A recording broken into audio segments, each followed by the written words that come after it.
Hello, scholars. Here we are with another exciting lesson on Elizabethan England. We are today on our fourth lesson in the study. So, today we will find out the identity of Mary the First's successor and learn about the reign of that successor. And then toward the end of the lesson, we will learn about Mary's successor's successor, meaning the person who ruled after the person who ruled after Mary. So, this first person we're going to talk about, Mary the First's successor, we're then going to talk about that person's successor. All clear? Well, don't worry, it will be. So, you'll remember we ended our last class with Mary the First's death from influenza after having ruled for 5 years. Now remember, she did not have any children with husband Prince Philip of Spain. So the question is, who inherited the throne? Who was her successor? You might have ideas and you may already know, especially if you joined Miss Erbrock and did the song about the rulers of the Tudor family. And the monarchy goes all around, and the monarchy goes all around. Well, Mary's sister Elizabeth, the only remaining child of Henry VIII, and Mary's only other living sibling, because remember, Edward, who had ruled before Mary, had already died. She became the queen, Elizabeth. Close your eyes and imagine for a moment you are Elizabeth, not yet the queen, while I share this story. It has been 4 years since you were arrested and placed in the Tower of London by your sister Mary. Since being released from the Tower, you have been guarded in the countryside away from London. You are sitting under a tree reading the Bible in Greek. A soldier nearby is watching your every move. You hear galloping hooves, and you lift your head to watch the road, knowing that someone approaches.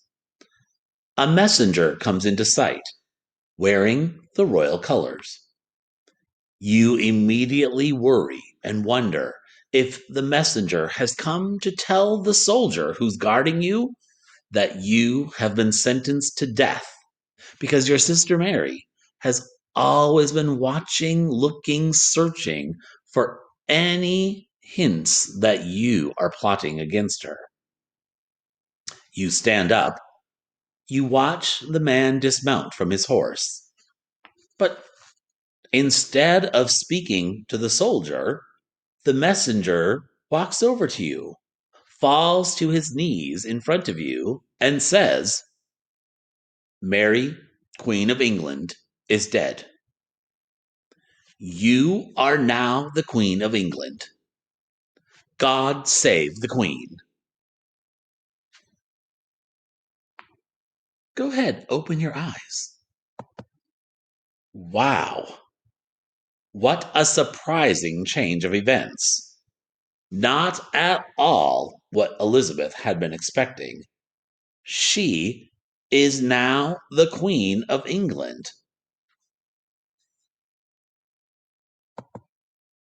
Elizabeth was crowned Elizabeth I, Queen of England, in a grand coronation. Now, close your eyes again and imagine for a moment you are Elizabeth, now Queen, arriving back in the city and being crowned as the Queen. Well, I share this story. You are being carried to Westminster Abbey, London's most important church, on a litter covered with gold cloth. Your gown is made of gold cloth as well. Over your gown, you are wearing a velvet cape with fur on its edges, and a heavy necklace of rubies and pearls. A heavy gold crown sits upon your head. In the ceremony, the coronation, a minister puts holy oil on your head, and you are given a scepter, a globe with a cross on it, called an orb, and a special ring to show your power. You are now Elizabeth I, Queen of England.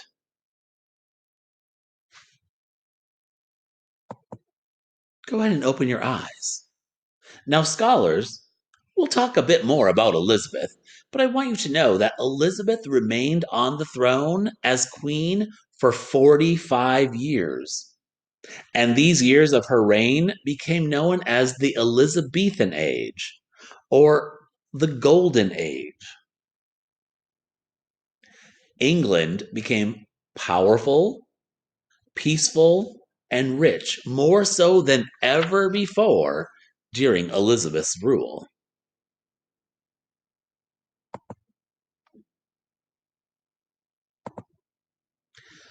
Elizabeth wanted very much for the people to love her, so she worked hard to avoid the mistakes Mary had made, and she was very careful in how she ruled.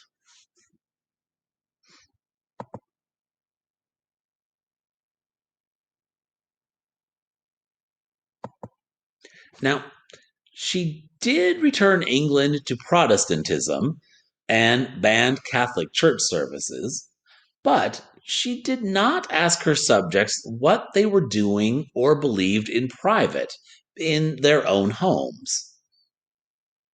She did not require them to swear allegiance to the Protestant faith. This was an unusual attitude for a Renaissance ruler to take. Many other European rulers were busy making sure that all of their subjects swore allegiance. In some countries, that was to the Catholic faith. In other countries, to the Protestant faith.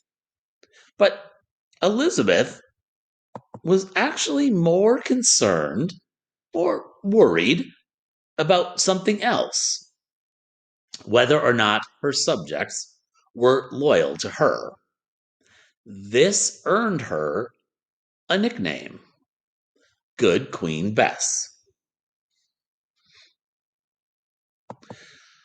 All through her rule, Elizabeth was determined not to marry. The people had not liked Mary's husband, Philip of Spain, and they felt a foreigner, right, someone from another country, was helping to rule their country when he was married to Mary. Elizabeth did not want to make that same mistake. She also knew that if she got married, her husband would be the real ruler of England. Even though this is false, it was believed back then that men were wiser, stronger, and smarter than women. If Elizabeth ever married, more and more of her power would go to her husband, and Elizabeth had no intention of giving up any of her power. When Parliament insisted she get married, and Philip of Spain, yes, the same Philip who had been married to Mary, offered to become her husband, Elizabeth put her foot down and said she was already married to England and that ruling England would take up all her time. She would not be able to care for a husband. And she went on to also say that she already had children. Her children were all of England's people.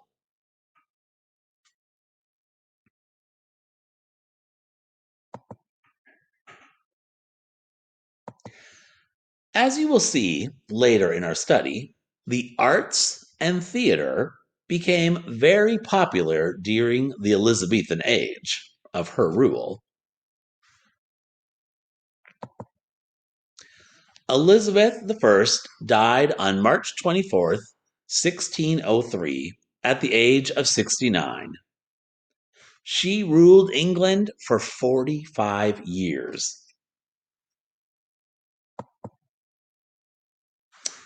Since Elizabeth never married and never had any children, she was the last of Henry VIII's children. So the question is, who would rule England upon her death? Well, a relative named James inherited the throne. James was a great grandson of Henry VIII's older sister Margaret. That means that Henry VIII was James's great great uncle. James was already the King of Scotland when he became the King of England as well. He was therefore known as James the Sixth, but also as James the First. Here's the reason.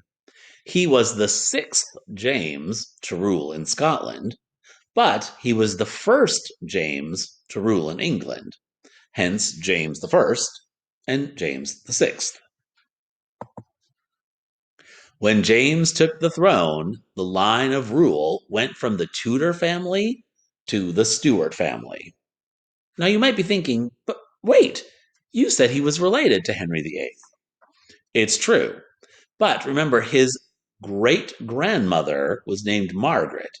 When she married many years before, she married into the Stuart family. So she and her children and her children's children and those children's children all became a part of what was known as the Stuart line. So when Elizabeth I died and James took over the throne, that was the end of the Tudor family rule.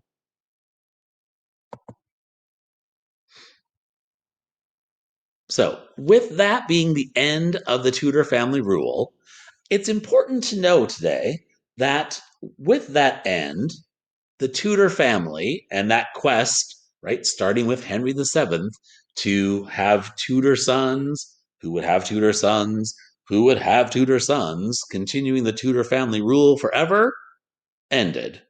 But it did last, scholars, for 118 years, which is a long time to rule. Let's take a quick look at that line of Tudor family rule.